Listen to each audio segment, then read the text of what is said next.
Fellow Falcoholics, what is up? Welcome to episode 364 of the Falcoholic Live, presented by FanDuel. I'm your host, Kevin Knight at Falcoholic Kevin, joined once again by Tre'Shon Diaz at Trey3Sean for some Falcoholic Live action. Adnan Ikic still out for a couple more weeks, folks. Don't worry.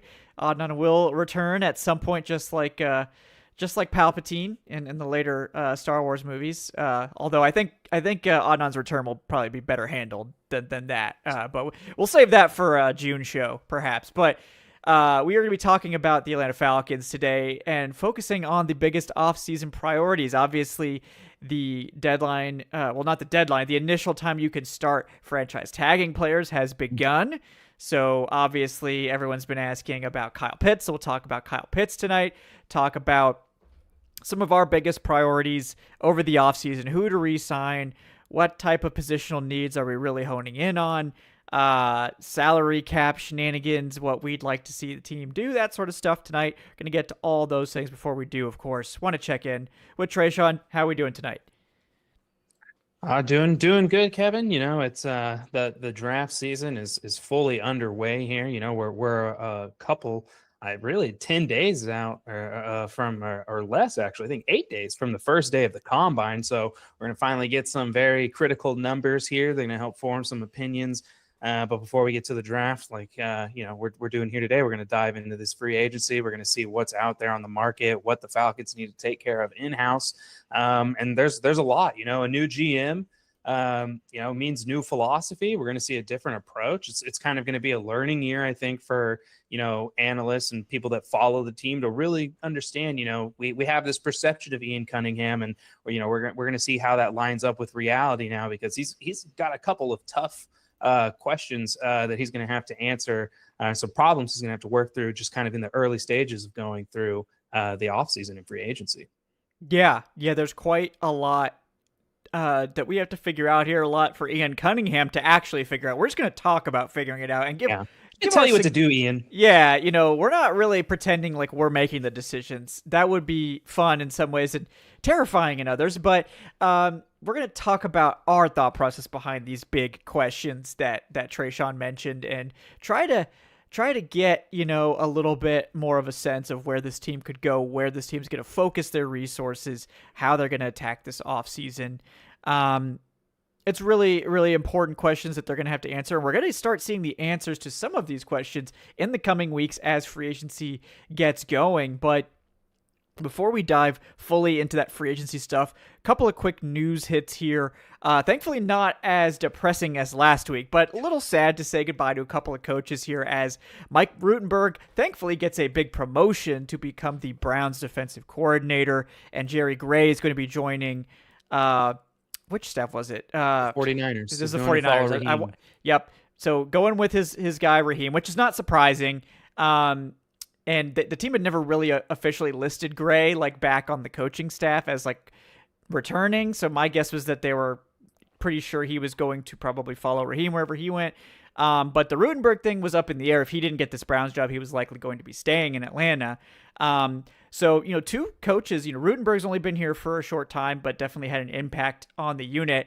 Jerry Gray's been here for a long time, coaching that secondary. Thoughts on these departures? Two coaches that were sad to see go from the Falcons for a change here in Atlanta. Yeah, look, if you can help the Atlanta Falcons get sacks, you're going to get a job somewhere.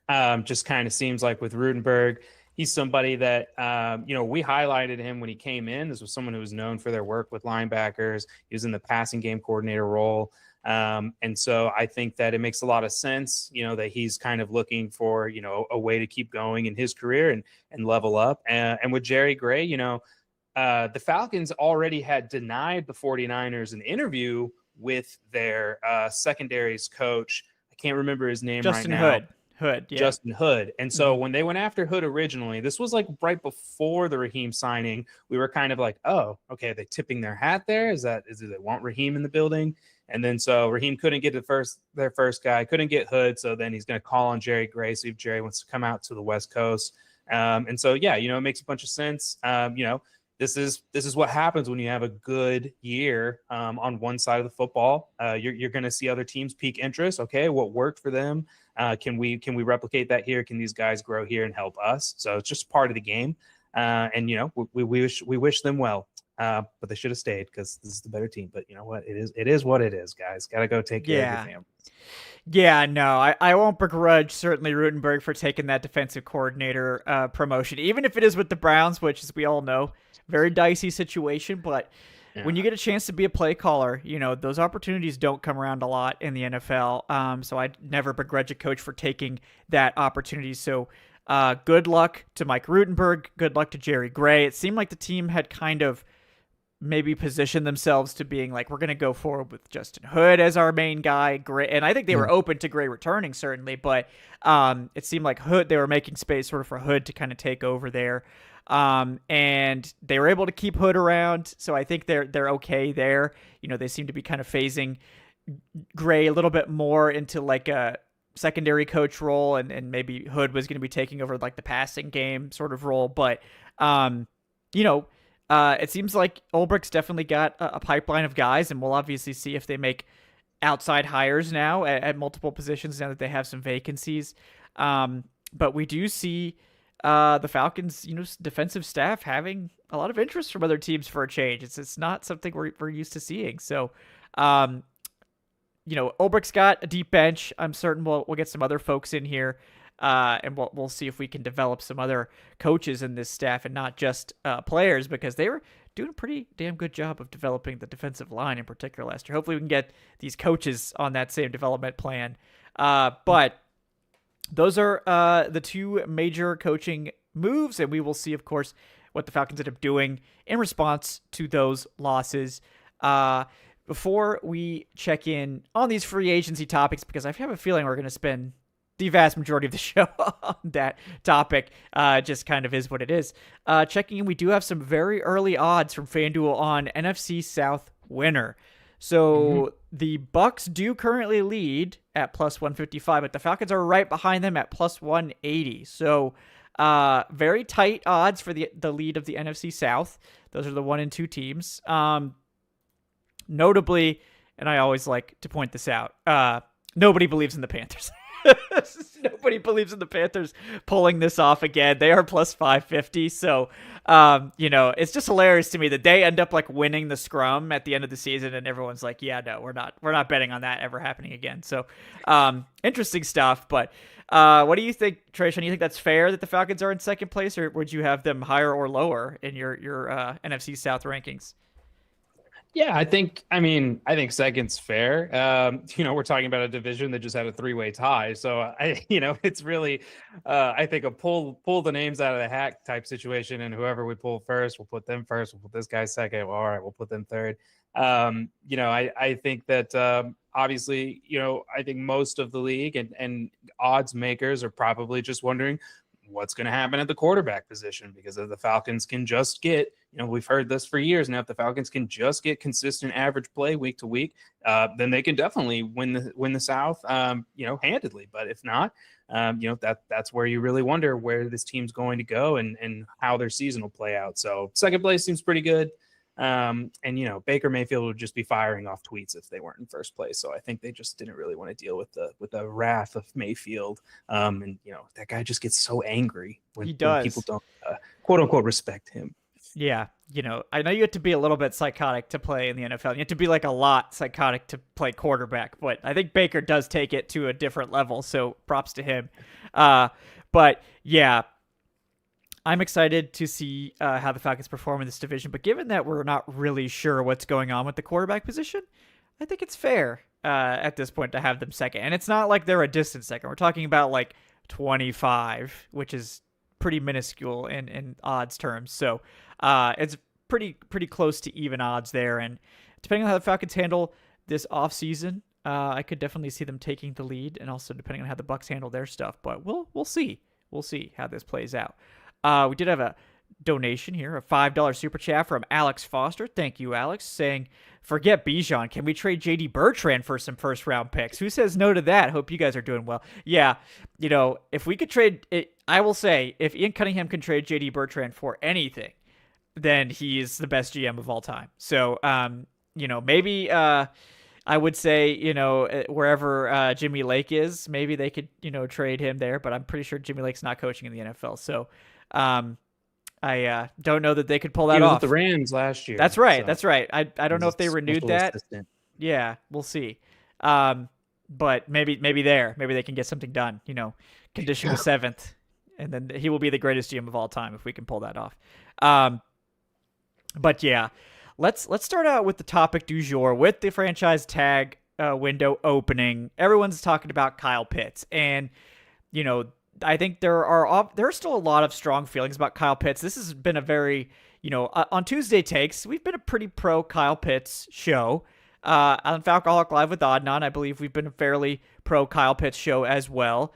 But now the time has come to pay the piper, so to speak, and you have to make a decision on Kyle Pitts. And the good thing for Kyle Pitts, obviously, is that he had a very strong contract year. He also, I think, had better usage this year, so the coaching staff helped him out, and had the most consistently good quarterback play he's had as well. So the other side of the coin is that you do now have to pay him at least $16 million on the franchise tag, or you work out some sort of extension, whatever. So that's a lot of money. That's premium tight end money. That's just a few million a year off of Trey McBride's number, who is the number one highest paid tight end right now. The other side, though, Kyle Pitts, just 26 years old this season. So tight end is a notoriously late blooming position. It's very possible that the best is yet to come for Kyle Pitts. You could have him on a 4-year contract, and he'd still be signing an extension when he's 30 years old. So, there's a lot of reasons to consider Kyle Pitts, but also tight end. A lot of people consider it a luxury position. Can he do it consistently? A lot of questions here with Kyle Pitts. What are your initial thoughts on sort of the looming decision the Falcons have with Pitts? Yeah, for me, I've kind of been in favor of the franchise tag in this situation. Just one, to have a little bit more control in terms of, all right, if we can't find a deal, if we can't work something out, then let's at least try to recoup and get something out of Kyle Pitts and see if there's another team out there on the market that will take him.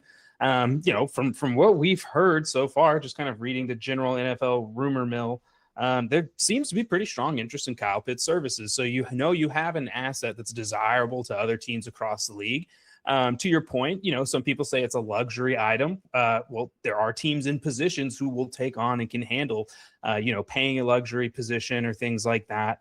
For me, I don't really care that Kyle Pitts is a tight end or whatever. Is how dynamic is this football player? How is he going to help my team contribute to wins? And Kyle Pitts last year, really showed that he can be somebody that helps make your football team better. And those are the guys that you pay, right? You pay good football players. It doesn't matter if that guy plays center, it doesn't matter if that guy plays tight end, safety, whatever. For me, I don't really enjoy the positional value argument a ton. A lot of people slammed the Falcons for paying Jesse Bates what they paid him when they brought him in. I think in the first 2 years, Jesse Bates won like games by himself, just with his own play. So with Kyle Pitts, it's kind of the same approach for me. This is somebody that I would like the team to try to keep, but they're going to have to be really smart with it because, as you've pointed out, Kevin, this is somebody who's young. He's going to be seeking a payday, and I think there's going to be some opportunities out there for him. He's one of the few, I think, players from the Terry Fontenot era that would be getting that second contract. You want to try to retain those guys whenever you can. They let Drew Dahlman go out, and I don't know if Ian how he views Kyle Pitts, but I would feel that Kevin Stefanski, based off his own offense and what we've seen him do with the tight end position, would definitely feel that Kyle Pitts could be a very valuable part of his offense.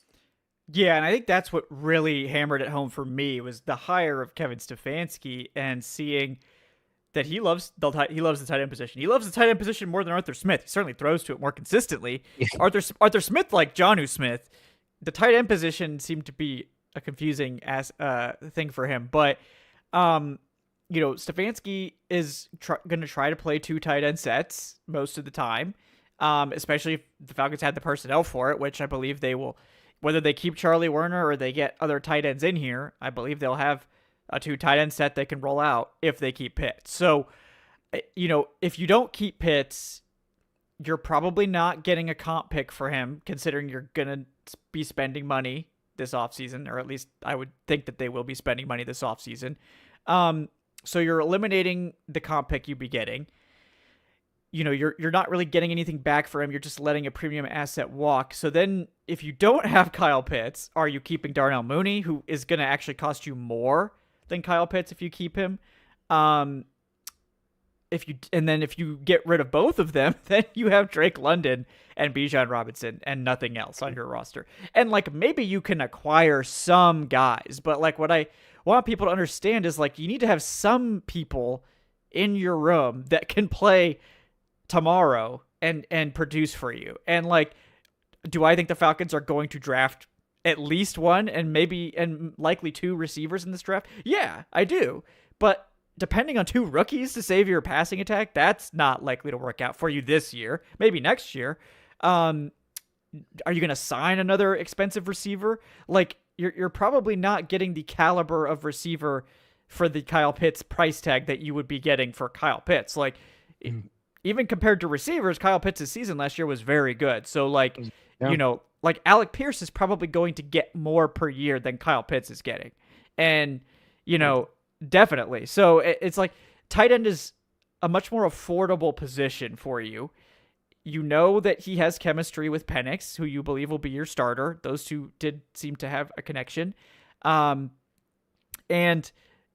Pitts is, as much as people say, oh, it's just a contract year or whatever, like the context that ignores the context of like he suffered a serious knee injury and it took him most of 2 years to recover.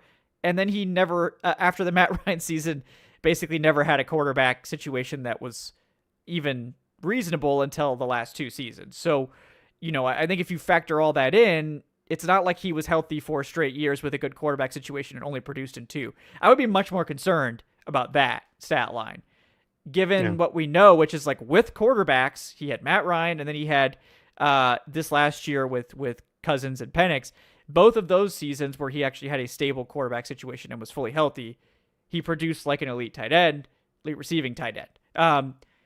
That I think is more meaningful information than the year he had a serious knee injury and then the next year where he was still hobbled and had no quarterback. Like it's just, you can spin it however you want, but to me, I think that there's an easy case to be made that the best is yet to come from Kyle Pitts, and getting out now, especially if you were to let him walk for nothing, I think would look poor in hindsight, unless he just absolutely crashes and burns, which just don't really see that happening. Like, as bad as some people think Kyle Pitts is, he's never actually been bad. He's just been sort of like average tight end.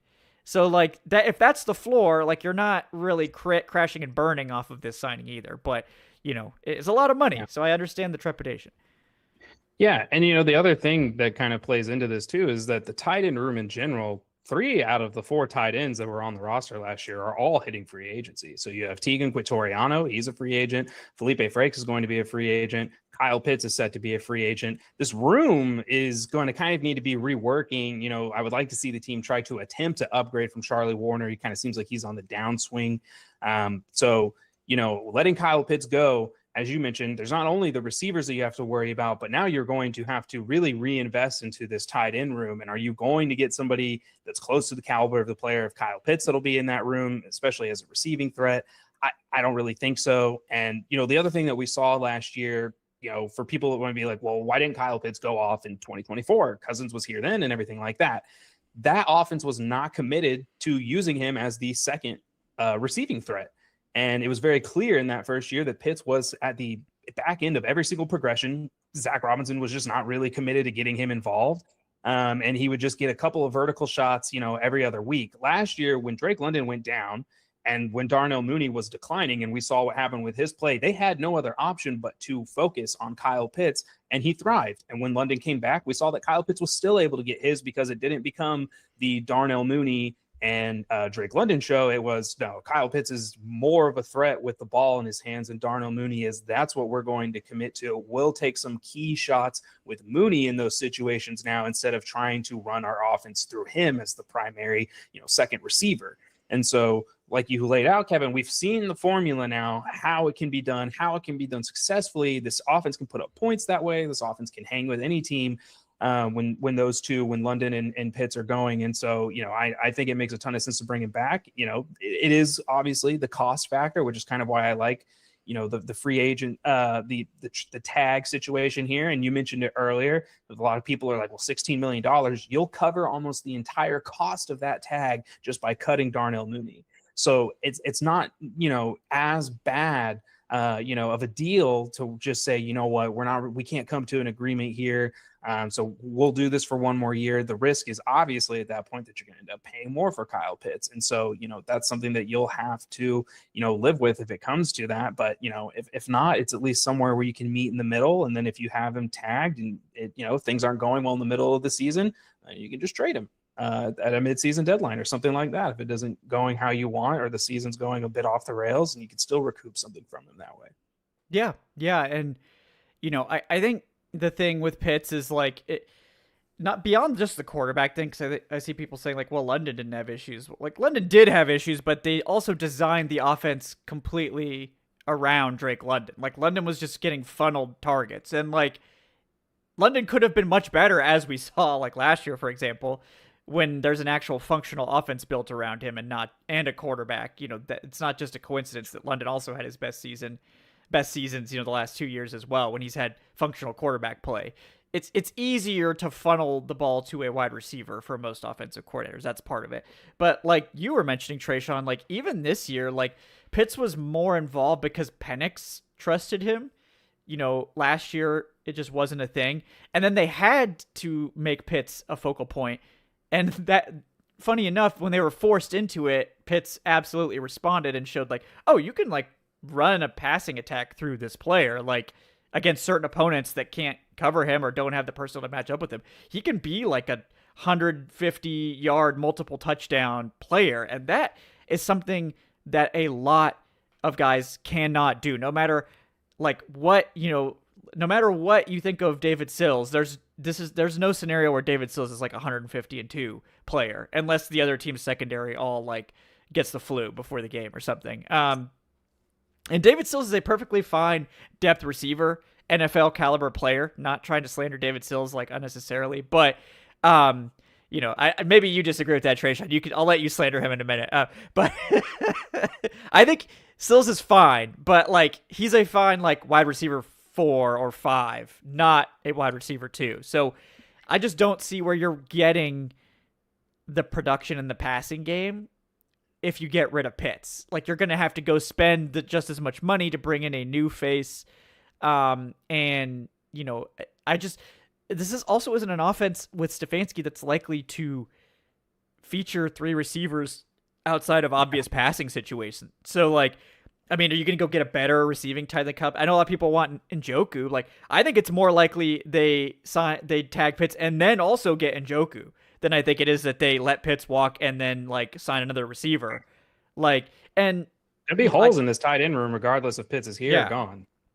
I could see them just being we're going to have the best 2 tight end set in the NFL. We're going to get David Njoku, Njoku's a much more well-rounded tight end, so he can play, however you want him to play. And Pitts, to his credit, is a functional blocker now. Still not an impact blocker in any way, shape, or form, but a functional blocker, fine as a backside player in 2 tight end sets and all that stuff.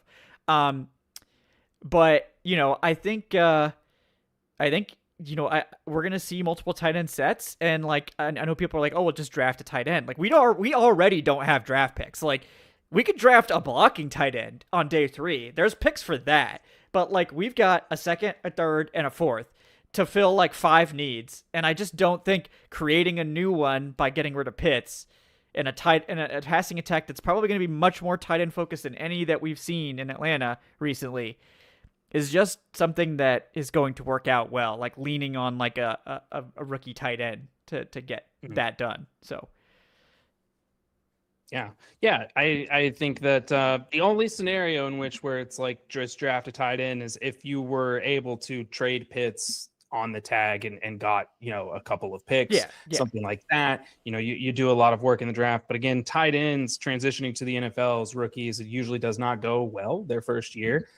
There have been a couple of anomalies, and those guys are usually drafted in the first round. There are a couple of guys who fall through the cracks that are still able to make some noise as a rookie, but you really don't get the most out of your tight end until like year 2, 3. Like that's when they really start to adjust to the game, because it's it's a lot different for them coming from college, and it's a it's just something that you don't want to go in relying on, and like not just the rookie, but you kind of already mentioned it, Kevin. There's going to be a lot of different faces already that we're going to be trying to focus on building chemistry with. You don't want to do that with a bunch of rookies. You want to have a good mix of veterans in there. You want to have some guys that were here from the year before that already have that connection built with the quarterback, and so you don't just want to wipe everybody out the building.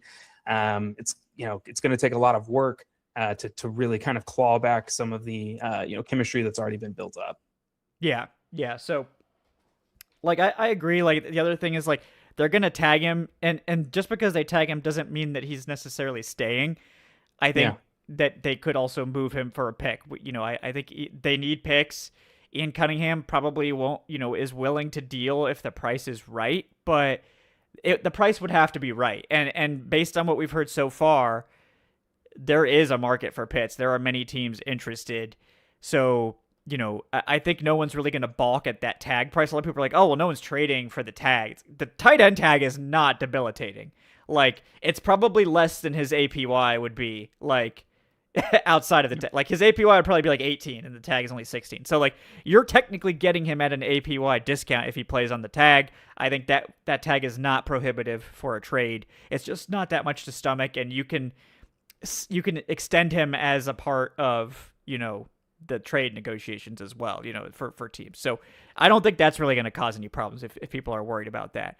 But kind of on that same discussion, to me, like, the biggest priority is building out this receiving core, whether that's tight end or wide receiver. But I think the biggest priority this offseason for me is that we have to get some people, because you mentioned it, like Darnell Mooney, almost certainly going to be a cap casualty. I would say there's about a 10% chance that they work out a pay cut, void year extension sort of thing with Mooney.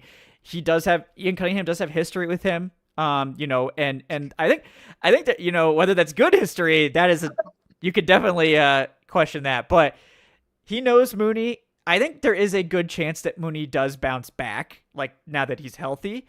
I wouldn't go 18 million in on that bet, but, like, if he agrees to a pay cut or they do a void year extension or something, and basically it's like a dummy extension where he just spreads this 18 million out over a couple years or whatever it is, I could see them keeping him, because again, it's like you're gonna have to spend major money in free agency to upgrade what you think Mooney could be if healthy, and the free agent market at wide receiver is always a shit show. They go quick, they go really high, and like it's just gonna be a mess. So, what do you think they ultimately do at receiver? Do you think this is a situation where it's like multiple picks, multiple signings, like all this stuff, or is it going to be a little more titrated in the end? Yeah, you kind of already mentioned it earlier. I don't see Kevin Stefanski really like banging the table for like, I need these big signings. I need, like we're not even going to be in the Pierce conversation, but like Romeo Doubs. I need you to bring me Romeo Doubs here, who I think will probably be, probably like half the cost of like Pierce, maybe not half, maybe that's a little aggressive, but certainly not going to cost what Alec Pierce would cost, but still going to be a nice chunk of change. Probably would be like a Kyle Pitts like contract, something like that. I don't really think there's many options out there. I've seen people talk about, Michael Pittman. And I'm like, not really my cup of tea. Like, we already have Drake London. I don't really want to. We have Drake London at home. Yeah. Like, I'm like, the idea of it was cool. They were teammates in college. I don't really see that being the move here. So I do think that it's really going to be via the draft that they're going to try to, upgrade that position. You could see, like you talked about, maybe kind of some negotiating in-house with Mooney to kind of see if that is in play. I think if they can pull that off, then I'm all in for bringing, Mooney back for a third year, because I do think that even considering, the down year he had, he still has a valuable skill set. He still has, he has more juice than London in terms of speed and, ability to stretch the field.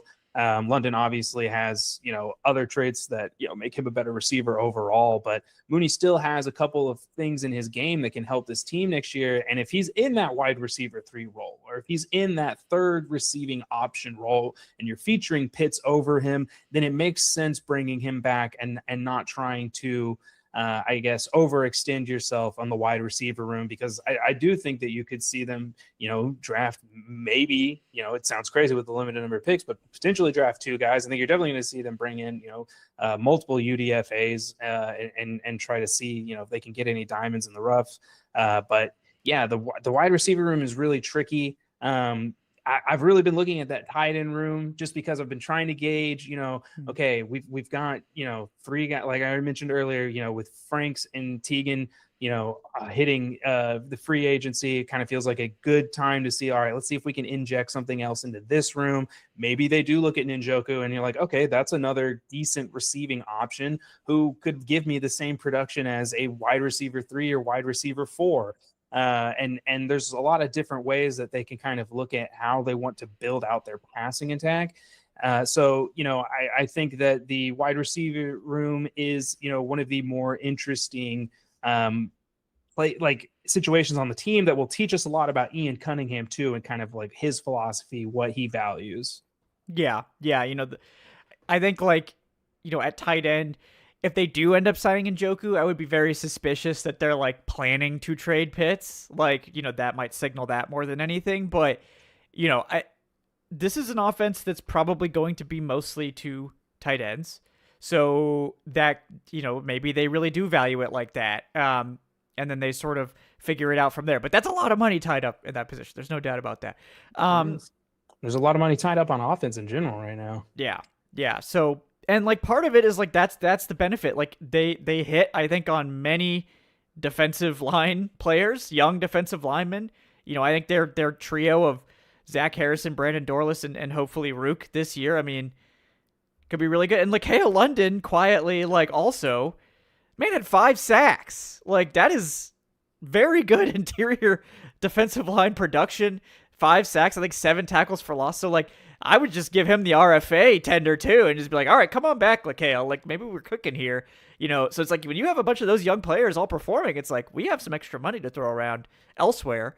Now maybe they need to spend some of that on the defense too. I wouldn't be opposed to that, but some of it probably has to go to wide receiver, and they're going to extend Drake London, and get that sorted, and then, I would expect at this point for the team to look at this wide receiver market, and I start to wonder if maybe it's more of a secondary type of guy. They bring in maybe a couple of these mid-range guys, Jahan Dotson ended up working his way into a decent role with the Eagles. Maybe he can come in and give you something, and maybe a Tyquan Thornton, who we saw when he had to play for the Chiefs, Mahomes loved him. He chucked it to him. He's a great deep threat.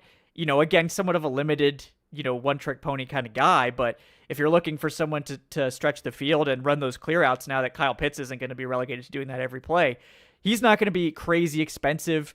I think of Alameda. I would love to see Alameda back in Atlanta. Ian Cunningham maybe could pull some strings, pull that one off as a depth guy. But I do wonder if it's sort of some more mid-level moves at receiver as opposed to a big ticket free agent, especially if they're spending the money on Pitts.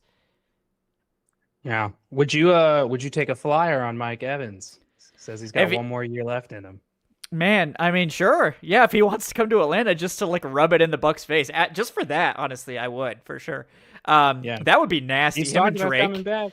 Him and Drake just dunking on people. That would be hilarious. I would actually love that. But I don't even care how good he is, just for the Bucs games. I just need him out there, just to really rub it in their face. But don't know if he would sign here. But yeah, I would do it for sure. But yeah, another name that other people have pointed out was Nick Westbrook, Ikine, Ikhin. Oh yeah, Nick Westbrook Akine or Akine. Okay, yeah. Played with Penix at Indiana. Okay. So they go way back. Was just released by the Dolphins. Kind of fits into that tier that you're talking about, where it's this isn't gonna, I don't think people are gonna go crazy over this move, but seems like a solid option for the room that would come at a pretty cost-effective price. So there's gonna be some guys like that out there. But I'm with you, Kevin. I just don't necessarily see them breaking the bank on one player for this, because they need more than just one guy in that receiving room. Yeah. Yeah, so I think it's likely we see sort of a scattershot approach here. Maybe a couple of mid-level free agents, probably one day two pick, and then maybe another pick late in the draft. Maybe a return specialist type of guy that can enter the mix too. And then you're looking like like almost an entirely new receiving room, and obviously some of the same guys are going to be competing. If Sills returns or some of these other UDFA types that they had. So there'll be some competition there. Kadero Hodge probably still stick around on special teams if they want him to, but the receiver class is kind of thin at the top, but I think it's like the middle is pretty meaty, and then there's a lot of, I think, quality contributing receivers. The Falcons have the hard part. They've got their wide receiver one, and they've got a potentially elite, I think, receiving tight end in Kyle Pitts, which, as much as people shit talk Kyle Pitts, the man was number 2 in receiving in the NFL. And have 5 touchdowns.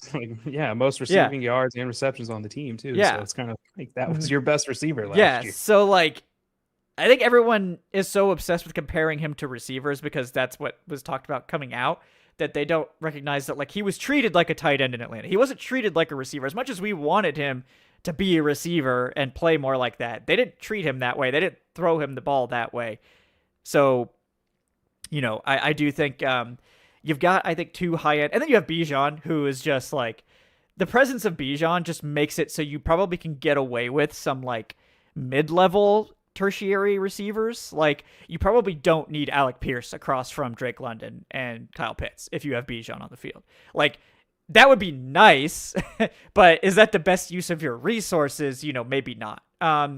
You're better off, I think, drafting someone high that you think can be that Alec Pierce level talent at a much lower salary cap price, and then sort of feel it. Like, I feel like Drake, Kyle Pitts, some other tight end, and then like a Tyquan Thornton or something like that with Bijan is like, okay, like that's probably fine. Like, you could just have Tyquan run the clear outs, and that man fast as hell. So that he'd be good at that. The only problem is obviously if anybody gets hurt, but that's a problem for almost every NFL team. So, if your wide receiver 1 goes down, you're probably going to be in trouble no matter who you are. So, but yeah, there are some options. We'll see what they end up doing. Obviously, some more receivers have been released lately. We already talked about Nick Westbrook-Akine, but also Tyreek Hill. Me personally, not really trying to get involved in that. But like, I'm certain we'll be talking about Tyreek Hill at some point on the show. But I think that getting those receivers to a level where it's at least like solid, and like having a receivers coach will probably help too. Probably couldn't hurt. But I know that Robert Prince is pretty well respected. So, that could, like you mentioned, like Westbrook-Akine, maybe Robert Prince is like, no, he could be better than he was. We actually, like, I would go ahead and go for him. Maybe that a little bit of pull there. We'll see how they attack that one. But after the receiving core, which is pretty high up, I think it's a much more open question about what the Falcons need to focus on. I know offensive line is one sort of pathway that people like to go. Linebacker depth is another one. Now apparently finding edge rusher help is a big one. But what do you think is the next thing to focus on for this Falcons team?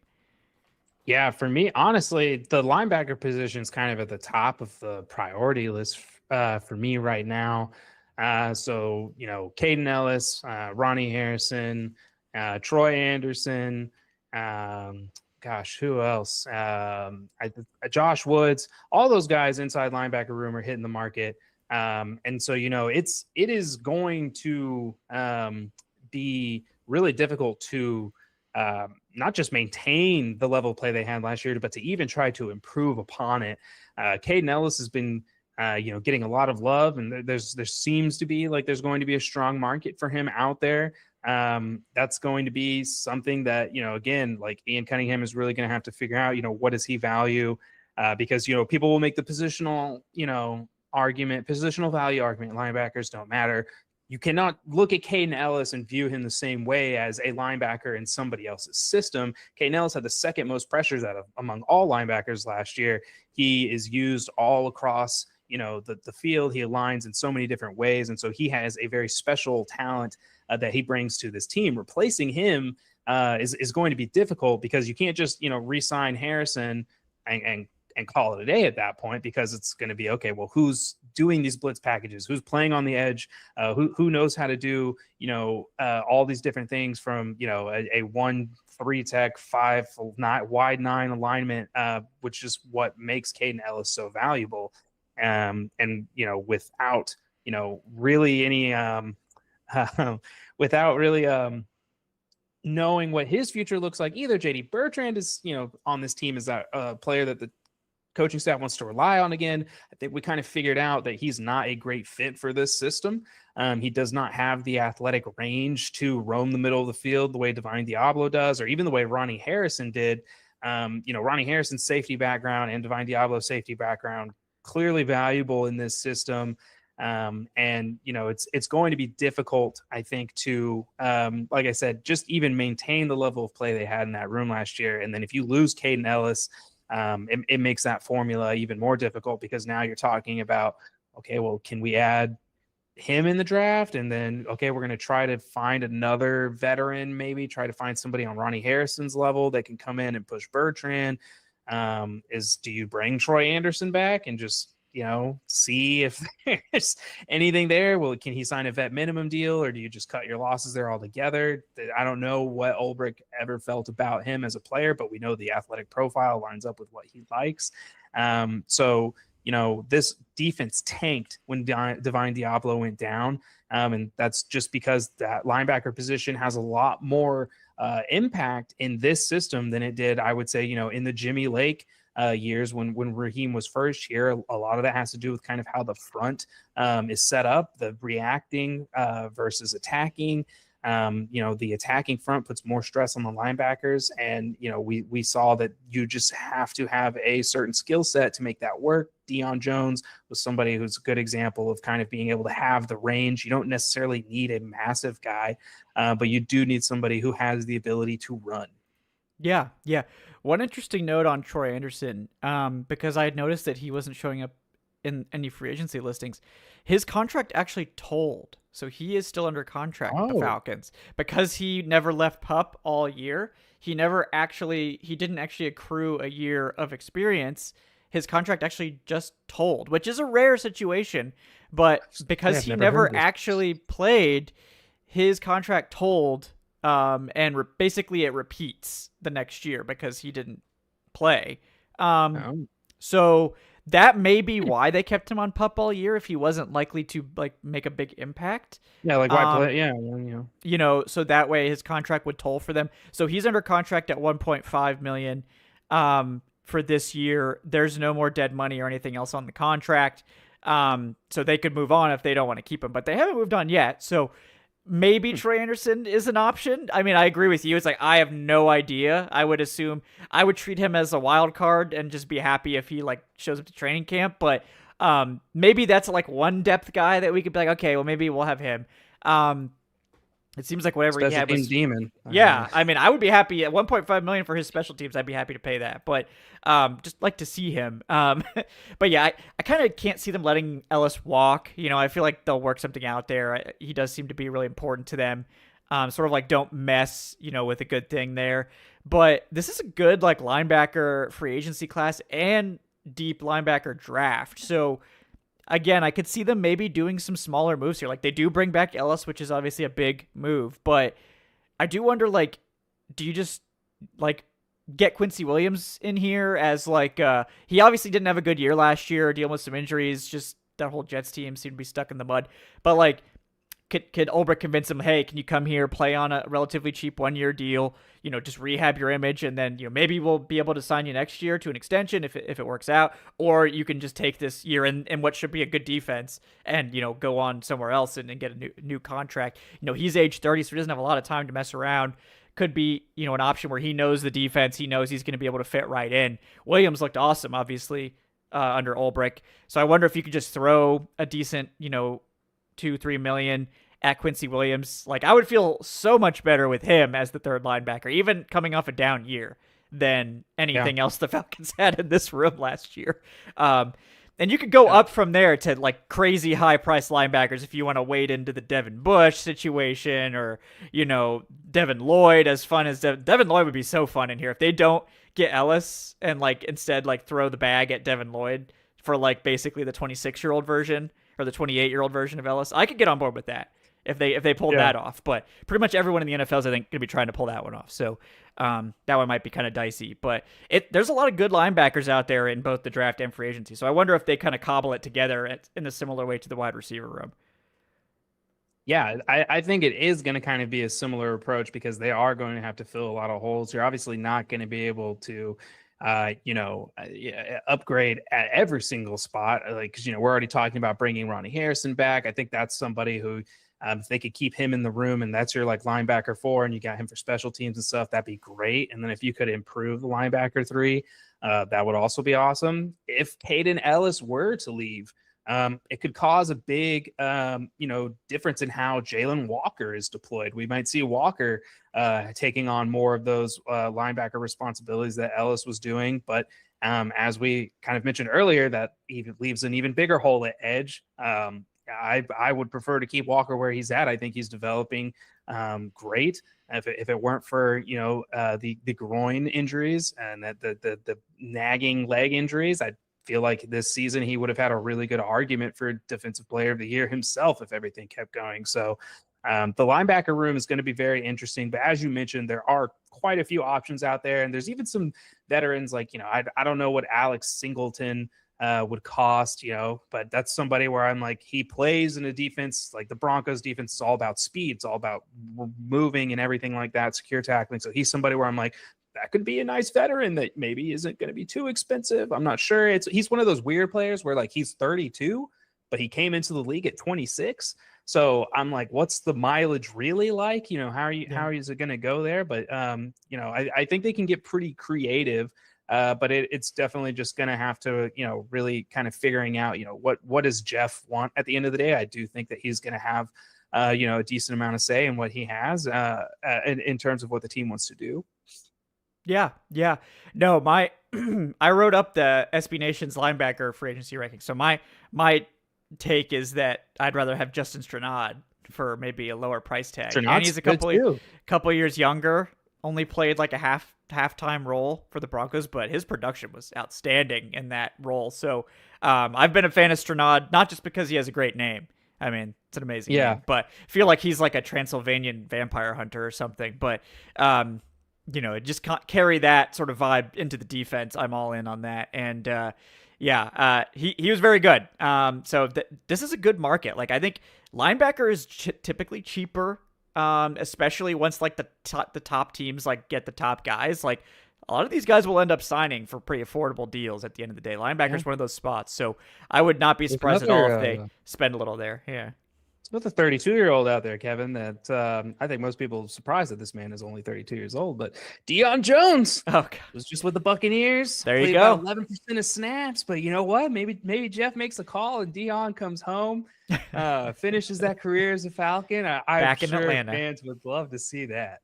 Yeah, after he signed a trader contract with the Bucs, I think everyone's pretty upset with him. But you got to go where you can go at this point in your career. So I don't blame him. But yeah, that was tough to watch. It's tough to watch. But I think the main other one is the offensive line, and obviously tackle is sort of a long-term sort of situation where we're really going to be looking long and hard about getting some younger tackles in here.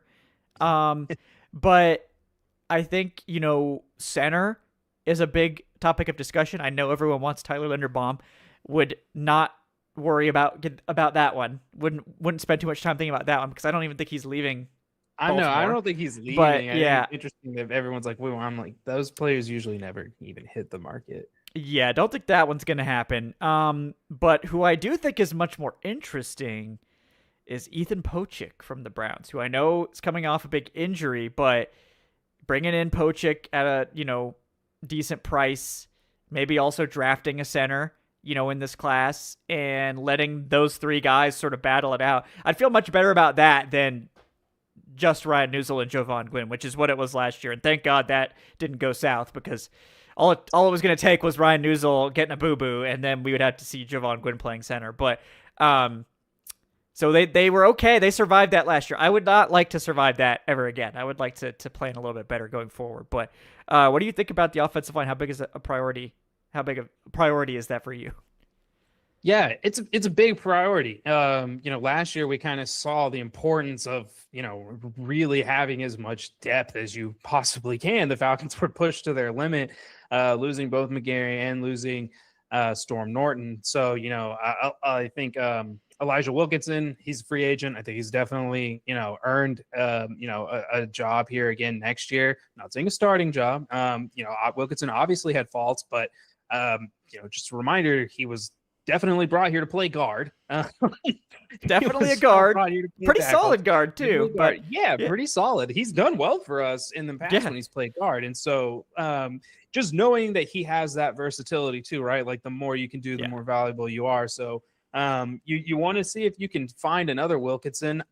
Storm Norton's still under contract. So I'm, just going to assume he's coming back. Everything's going to be whatever it is there. And then, we get McGarry back. And so, on paper, I don't, considering those moves, those three there, if you bring Wilkinson back, I don't feel like they have to go too crazy at tackle. They could, look for their guy of the future. It's going to be interesting to see, how Callahan views Jack Nelson. Is that really going to be one of his guys?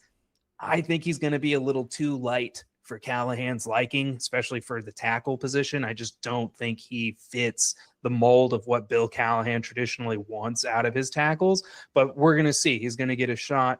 I do like, I've looked at the Brown, every single Browns offensive lineman that started last year is about to hit the market. So like you can assume that probably at least one of them is going to get looked at. And I think that Pochik is probably the one that makes the most sense, because you can kind of write off the bad play and some other stuff to injury issues and things of that nature. I don't know if like Connor McGovern is like a actual free agent. I don't know if he's going to be like Linderbaum, and it's kind of like, he's free agent, but they're going to re-sign him immediately. Cade Mays is kind of an interesting name to me with the Panthers. He was somebody that I thought, I think he ended up getting the starting job after the original starter went down, and I think he kept it for I think most of the time after that. But he's somebody that I think would be really cheap competition to kind of bring in and interject something into the room if they didn't want to invest a draft pick or anything like that.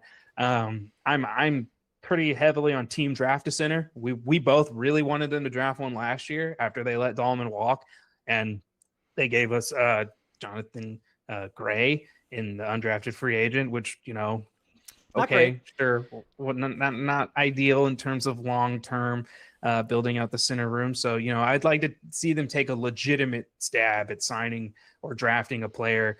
I wouldn't even care if it's the second round pick. I know people don't really want to see that, but the Falcons have a lot of, different holes that they're going to have to try to fill here. And, there's no reason to cheap out on the offensive line. We talked about that last year where it was like, you could tell when you looked at the starting five who cost the least on it.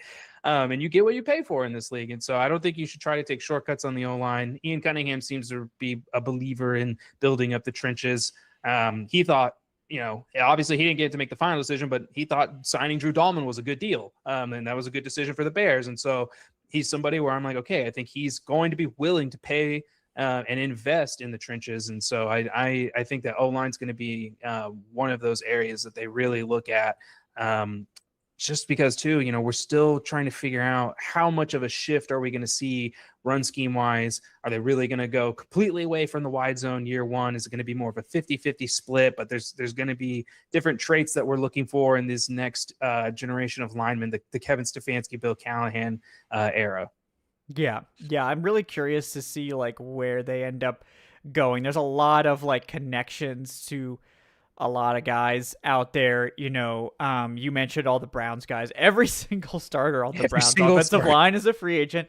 Batonio's 35. Don't really think he's coming here. The Falcons don't really need a guard that bad. He's probably looking for one last rodeo. Pochik, I think, is the one to circle for sure, given, Newsell's just small for what I think they're going to want. Pocic is one of the largest centers in the NFL. So he always has that going for him.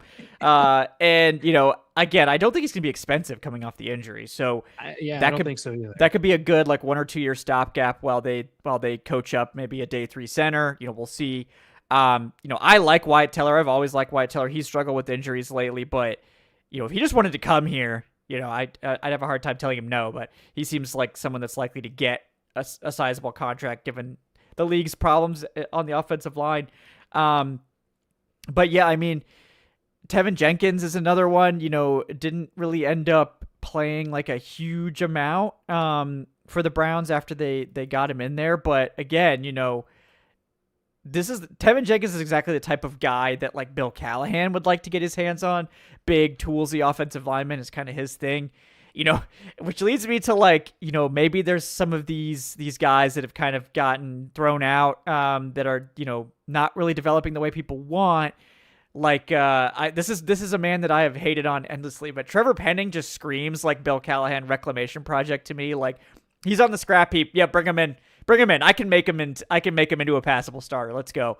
Just 6'8", 330. That seems like a Bill Callahan guy to me. But that's more of let's just throw a dart at Penning and see if we can develop him.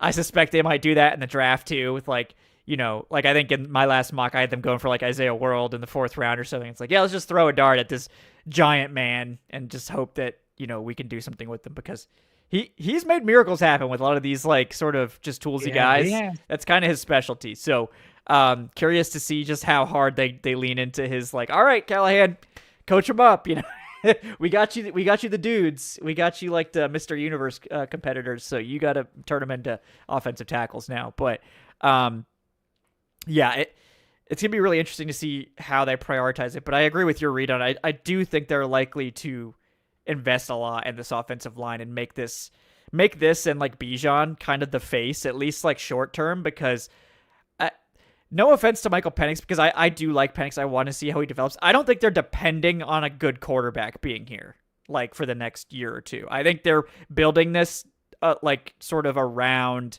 Bijan, which I think given how good Bijan is, it's if you have even if you don't have a great quarterback, it's maybe we should just build this around Bijan and then the rest of it will come. So I think the offensive line and supporting Bijan is going to be the focus in the short term while they figure out the quarterback position. And maybe that is Penix. Maybe that's a rookie. Maybe they make moves next year if they don't where they're at. But given that, I think the offensive line and the emphasis there makes a lot of sense. Yeah, and Eden was there when the Bears were still rocking fields and trying to figure that situation out. So that makes a lot of sense to me when you look at how the Bears were trying to, work around that team and build things up. They kind of started with the trenches, working through there, and continue to try to improve and build the best team around, their best players that they possibly could without making everything so quarterback dependent. And I think that we're going to kind of see a very similar approach here because there's a lot of things that are quarterback proof. A good offensive line is going to help anybody regardless of who's under center. It's going to help the running back, kind of like what you're saying. You really want to focus on those areas, get the foundation in place. And then, if you have a legitimate foundation and whoever's under center can't get it done, then you're getting more questions answered and you're going to be looking for new solutions to those problems. Yeah. So I think the idea is to set this up that they can drop a rookie into it next year if they need to and be good to go, and we'll see. But we will have to see how it plays out because we got a long way to go, and this is just the first course. This is the appetizer course of this offseason, guys. We're just talking about some of these needs, but we got a lot more to get to. Free agency will be coming first. Obviously, we'll have combine coverage for you guys next week as we get into that. And we'll be moving forward with all that and getting into free agency. I'll have a primer on the cap and how much cap space we can realistically expect coming here soon for you guys too. But we're just getting started. And like Tre'Shon said at the top, this is a new regime, new coach, new GM. I thought we were getting pretty damn good at figuring out Fontenot, Tre'Shon. I feel like we were pretty much on it the last couple of drafts, which was nice. But it's kind of interesting to be oh, I really don't have an inkling for what they're going to do here. So it's a little bit exciting, a little bit more mystique, a little more mystery involved with this year. Yeah, I agree. It is, obviously you don't like that it's happened because it usually means something bad happened the previous season when you have new regime and everything like that. But it is kind of, a exciting part of this first year is that, this team isn't they're not in shambles. They're not a horrible team. And so you are curious and seeing if this is the guy that, we've heard, he worked with Ozzie. He was a part of the Eagles. Look at what he just did with the Bears and helped them. And so it's like, okay, like, getting prepared to kind of see what that's going to look like here in Atlanta. It's definitely been fun to kind of just go through the offseason with a new attitude, and not me sitting here wondering when we're going to trade away a pick to trade up for somebody or anything like that. Yeah, it's getting a little too predictable. I've seen what you've done for others, and I want that for me. So that's what I want. The Falcons to finally get some good stuff going on here. So, guys, thank you so much for hanging out. We got one last donation here from Corey with the $2. Thank you, Corey. Saying, Riley Nowakowski, long live the fullback. Yes, Nowakowski, I think there's a decent chance someone like that is on their draft wish list because Nowakowski's a good blocker, good blocking tight end, but he does give you that sort of halfback versatility. And I do think, like, if you can have a tight end fill that role, it's a lot easier to keep that guy on your roster than a fullback.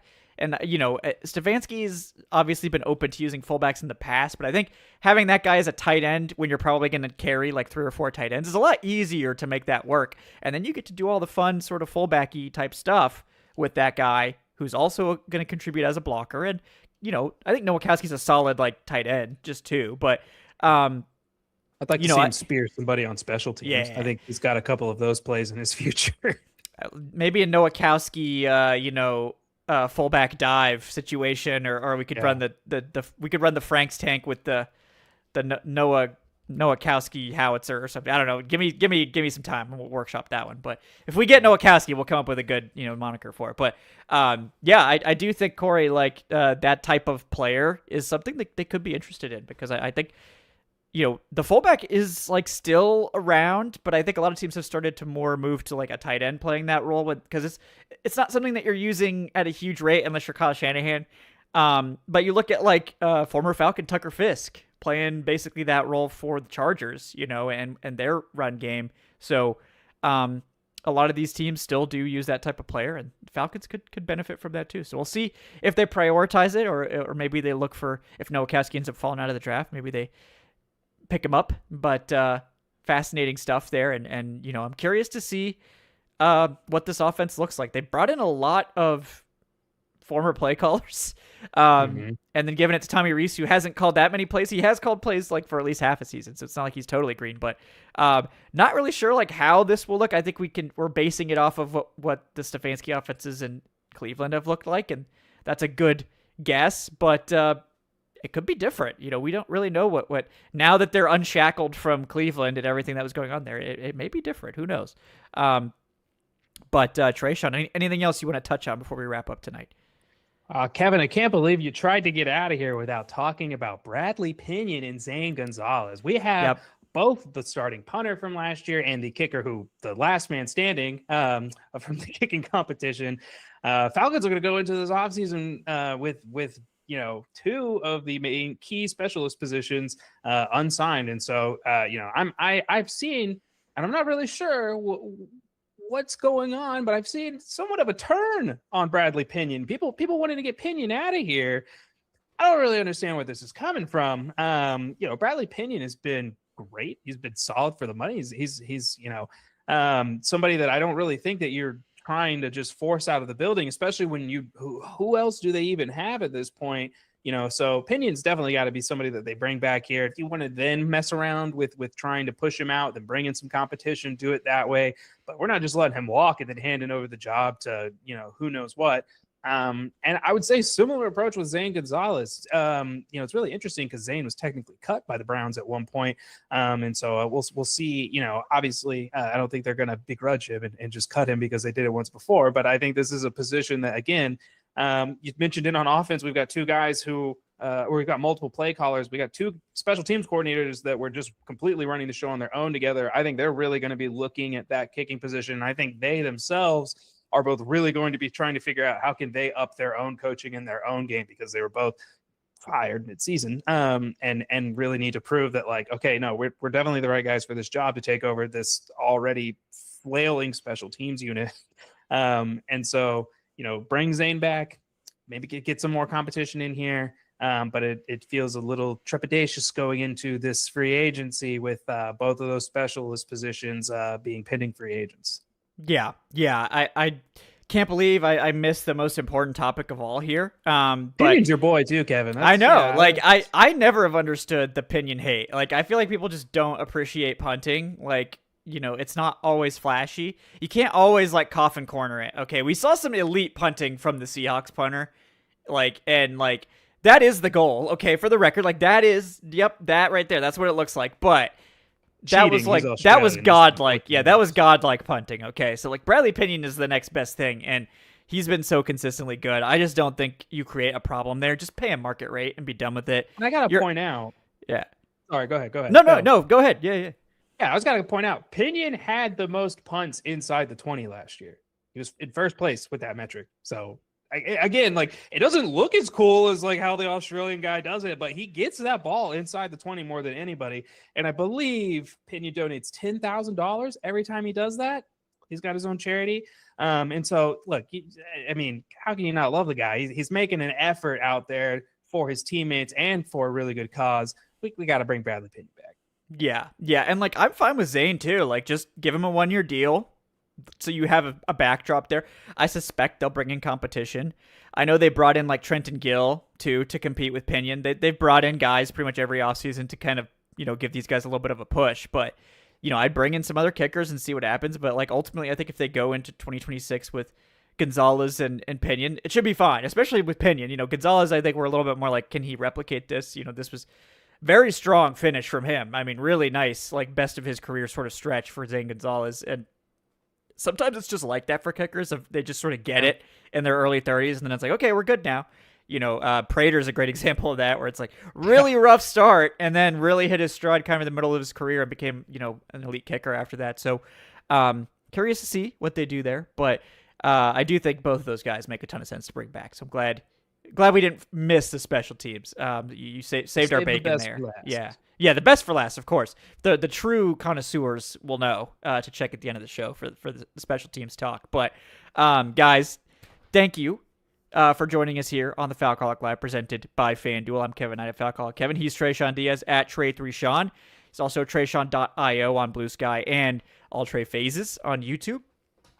And if you guys want to help support the show, like and subscribe. It helps us out a lot. Really appreciate that. You can also leave us that 5-star review in your podcast platform of choice. Also, you could sign up for Patreon, patreon.com/Falcoholic Live, or the YouTube channel memberships here. That's really great too.